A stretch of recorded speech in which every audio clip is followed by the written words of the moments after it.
Assalamualaikum warahmatullahi wabarakatuh. Perkenalkan, saya Dik Prawiro dari 6 Manajemen Dakwah B. Kali ini, teman-teman, saya akan menjelaskan mengenai materi hambatan komunikasi dalam teknik lobby dan negosiasi. Jadi, komunikasi sendiri adalah aspek penting dalam kehidupan manusia, entah itu dalam kehidupan pribadi, sosial, maupun organisasi.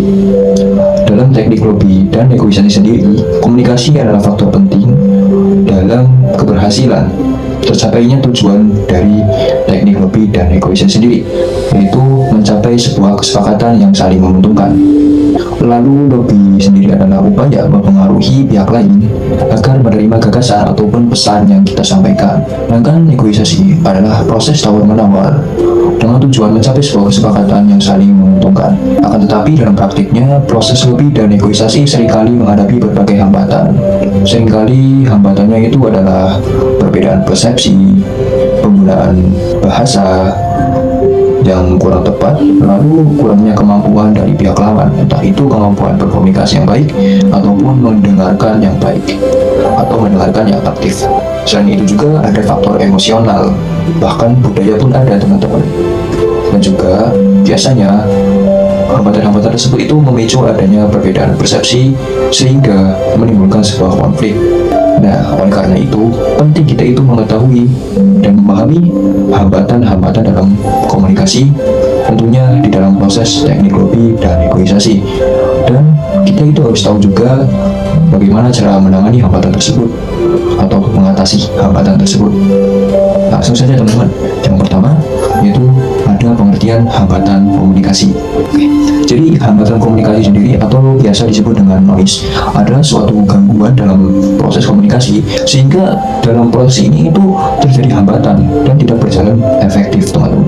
Lalu akibatnya pesan yang disampaikan itu bisa mengalami distorsi atau salah dipahami oleh pihak lain sehingga bisa menimbulkan sebuah konflik ataupun gagal mencapai tujuan yang akan dicapai atau kesepakatan yang akan dicapai, teman-teman. Menurut Joseph A. DeVito, hambatan komunikasi itu dapat berubah dari lingkungan juga, dan juga ada beberapa gangguan dari fungsi indera, gangguan mental ataupun emosional, teman-teman. Menurut Hafid Cangara, gangguan komunikasi atau hambatan komunikasi itu bisa dipengaruhi yang pertama dari faktor fisik, psikologis, budaya atau semantik, serta status sosial, teman-teman. Lalu Rizky Roslan sendiri itu membagi hambatan komunikasi menjadi 4 poin utama. Yang pertama ada hambatan proses penyampaian. Biasanya hal ini terjadi ketika komunikator itu tidak menyampaikan pesan dengan jelas sehingga komunikator sendiri tidak memahami apa pesan yang disampaikan oleh komunikator sendiri, teman-teman. Lalu yang kedua ada hambatan fisik, yaitu seperti halnya gangguan pendengaran dan juga gangguan skill dalam mendengar dari komunikan. Jadi komunikan itu tidak menguasai teknik mendengar aktif. Jadi perbedaan mendengar dan hanya dengar itu berbeda, teman-teman. Ketika kita mendengarkan pesan dengan baik, kita itu memahami pesan yang orang lain sampaikan, tidak hanya masuk kuping kanan dan keluar kuping kiri. Next, yang ketiga ada hambatan semantik, yaitu perbedaan pemahaman entah dari simbol atau bahasa yang digunakan dalam komunikasi. Dan keempat, ada hambatan psikososial. Ini muncul akibat perbedaan budaya dan juga kebiasaan ataupun nilai, bahkan persepsi antara pihak yang sedang berkomunikasi, ya, teman-teman. Lalu kita masuk ke materi utama, yaitu hambatan komunikasi dalam lobby dan negosiasi. Dalam lobby dan negosiasi seringkali kita menghadapi sebuah hambatan komunikasi, dan tentunya hal yang sering terjadi yang pertama yaitu hambatan psikologis dan hambatan emosional. Hambatan ini itu bersifat negatif, seperti halnya rasa takut, rendah diri, dan juga kita itu merasa keras kepala, egois, ataupun mudah marah. Tentunya hal ini tidak baik, teman-teman. Ketika kita melakukan lobby dan negosiasi, kita harus melakukannya dengan kepala dingin dan kita harus melakukannya dengan rasa empati yang tinggi. Tidak boleh melakukannya dengan menggunakan ego kita, teman-teman. Oke, hambatan yang kedua adalah hambatan perilaku dan interpersonal. Hal ini itu meliputi beberapa rasa kurang kemampuan dalam berkomunikasi dan juga kurangnya kemampuan dalam mendengarkan secara aktif.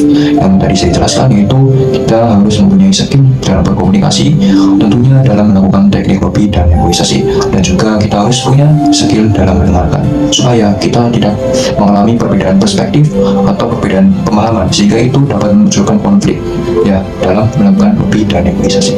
Lalu yang ketiga itu adalah hambatan teknis dan kurangnya persiapan.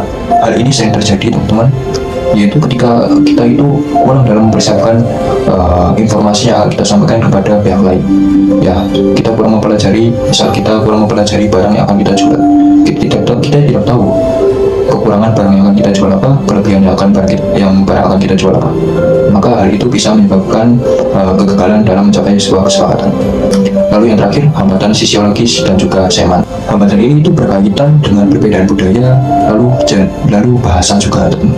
Yang tadi saya sampaikan, ketika kita berkomunikasi dengan orang asing, contohnya aja kita berbeda suku aja ya, kita berkomunikasi, kita orang Jawa berkomunikasi dengan orang Sunda, maka tentunya ketika kita melakukan komunikasi dengan bahasa Jawa, maka orang Sunda tersebut akan kesulitan memahami pesan yang kita sampaikan. Maka kita harus melakukan mengambil jalan tengah, yaitu menggunakan bahasa Indonesia. Lalu yang terakhir, bagaimana kita bisa melakukan atau menanggulangi, mengatasi hambatan komunikasi dalam lobby dan negosiasi, teman-teman. Ada beberapa langkah tentunya. Oke, yang pertama kita meningkatkan skill dalam mendengarkan atau active listening, mendengarkan secara aktif agar kita mudah memahami pesan yang disampaikan oleh pihak lain atau komunikator dan mudah dalam mencapai kesepakatan bersama. Yang kedua ada membangun empati dan juga kepercayaan. Hal ini penting supaya kita melakukan lobby dan negosiasi menggunakan kepala yang dingin, tidak menggunakan emosional yang tinggi, tidak menggunakan ego kita, sehingga kesepakatan lebih mudah untuk dicapai. Yang ketiga, kita wajib banget memperhatikan atau mempelajari komunikasi nonverbal. Contohnya ekspresi wajah dan juga gerak-gerik pihak lain. Supaya apa? Supaya kita sebagai komunikator dipercaya dan argumen kita semakin kuat, teman-teman. Lalu tentunya selanjutnya ini yang paling penting, menggunakan bahasa yang sederhana, jelas, dan mudah dipahami. Kalau kita tinggal di Indonesia, maka gunakanlah bahasa nasional, bahasa Indonesia, karena itu adalah bahasa yang paling mudah dipahami.